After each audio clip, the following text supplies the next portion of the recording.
Chapter 90. The Saving Power of Love.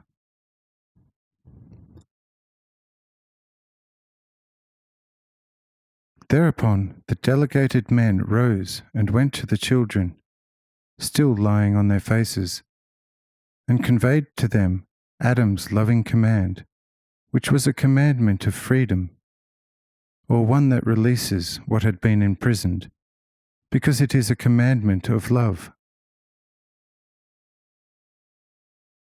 Then the children stood up and praised and glorified me for having softened Adam's heart, as otherwise Adam would have ignored them, and they would have pined away if they had been any longer oppressed by the evening. When Enoch had noticed the gratitude in their honest and devout hearts towards me, as well as towards the archfathers, he once more concentrated in the spirit of my most faithful love, and addressed the following words out of me to the now awakened children of the evening, saying,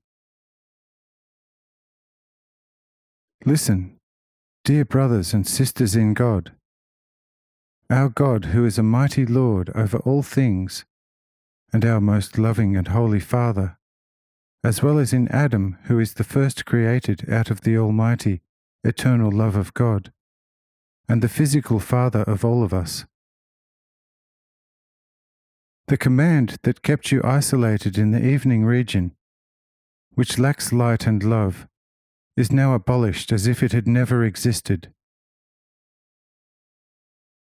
The great warmth of God's eternal love has molten the iron bonds, as midsummer melts the hard ice on high mountains, and given you now a different commandment, a law that you are to be free, completely free as I am and all the patriarchs are, in the living love for God, who is forever the very highest and purest love, within and by himself, the life of all life. Only if you will love him more than yourselves, your old people and your children and everything the earth carries and offers, will you recognize within you what it means to be free in the love for God. Then God will awaken you. And as until now you were full of fear and anxiety under the hard and heavy pressure of the commandment of wisdom, and are now rejoicing at the freedom, after we, at Adam's bidding, awakened you from the long sleep of blind awe.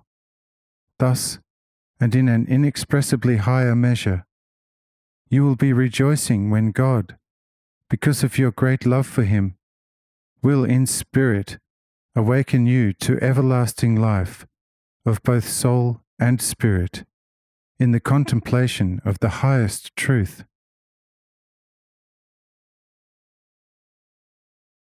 Truly, those of you who will begin today shall already tomorrow enjoy a highly blessed heart. But he who will delay his love and rather be active with his intellect shall, instead of the blessing, give his intellect hard stones to chew, which will master his weak teeth before they will be able to master the extremely hard, impossible to chew stones of wisdom. Let everyone ask himself what is easier, to love God as our most loving and holy Father, or to recognize God as God from eternity, in the eternal might, power, glory, wisdom, holiness, order, and love of his infinite Spirit. If you urge your brother to reveal to you the secrets of his heart, behold, then your brother will hide his heart from you, and all you will get from him is a rebuke, admonishing you to curb your foolish desire, and not inquire into the secrets of your brother's heart, but only its love, and whether it loves you as you love it. But if you do not inquire into your brother's very own affairs, but love him 10 times more than yourself, and if your brother notices this attitude of your heart, behold, then he will open his own heart and reveal everything to you. And this will either be useful and give you great pleasure, or at least give you complete trust in your brother.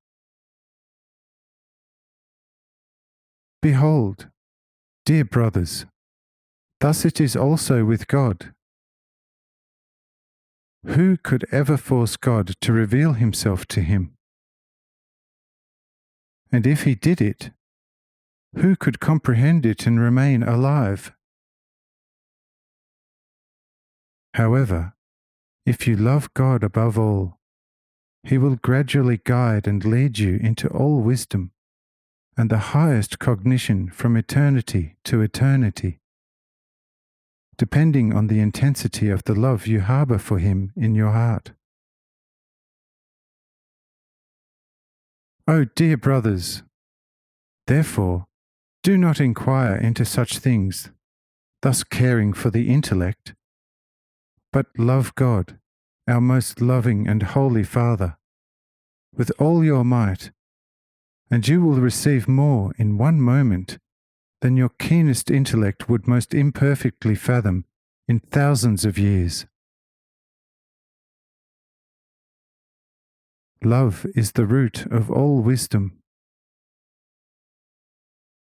Therefore, love if you want to become truly wise. And when you love, do it for the sake of love, and never for the sake of wisdom. Then you shall be truly wise.